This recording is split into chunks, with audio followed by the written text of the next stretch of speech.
అందరికీ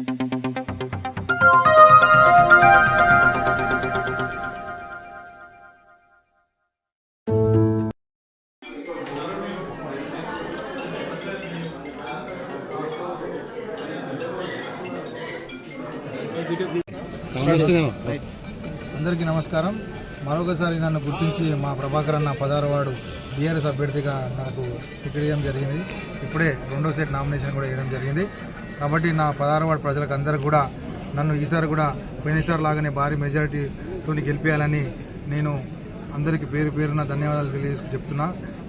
నన్ను పోయినసారి గెలిపించినందుకే సుమారు 3 కోట్ల నిధులతో అభివృద్ధి జరిగిన మన వార్డు దగ్గర 90% వర్కులు అయ్యాయి. కాబట్టి ఇంకా 10% పెండింగ్ ఉన్న పనులు కూడా మీరు ఇప్పుడు నన్ను గెలిపిస్తే ప్రభుత్వం నిధులు తీసుకొచ్చి మళ్ళీ అభివృద్ధి చేస్తా. లేదు పక్షంలో ప్రభుత్వం లేకున్నా కాంగ్రెస్ గవర్నమెంట్ ఉందని మీరు బాధపడ్డా కానీ నా సొంత నిధులతోనైనా వార్డుని అభివృద్ధి చేస్తా అని మీకు అందరికీ తెలియజేసుకుంటూ మీరందరూ నాకు భారీ మెజార్టీ ఇచ్చి నాకు ఆశీర్వాదం ఇవ్వాలని తెలియజేసుకుంటూ, అదేవిధంగా మా ప్రభాకర్ అన్న ఎమ్మెల్యే ఉన్నాడు కాబట్టి ప్రభాకర్ అన్న సొంత ఎమ్మెల్యే నిధులకైనా తీసుకొచ్చి వార్డు అభివృద్ధి చేస్తా అని మీ అందరికీ తెలియజేసుకుంటూ ప్రభాకర్ అన్న ఆశీస్సుతో ఈరోజు బీఆర్ఎస్ పార్టీ అభ్యర్థిగా మేము 16వ వార్డు ప్రజల ముందుకు వస్తున్నాం. కాబట్టి మీరు అందరూ పెద్ద మనసు ఇచ్చి నన్ను పెద్ద భారీ మెజార్టీ ఇచ్చి గెలిపేయాలని తెలియజేయడం జరుగుతుంది.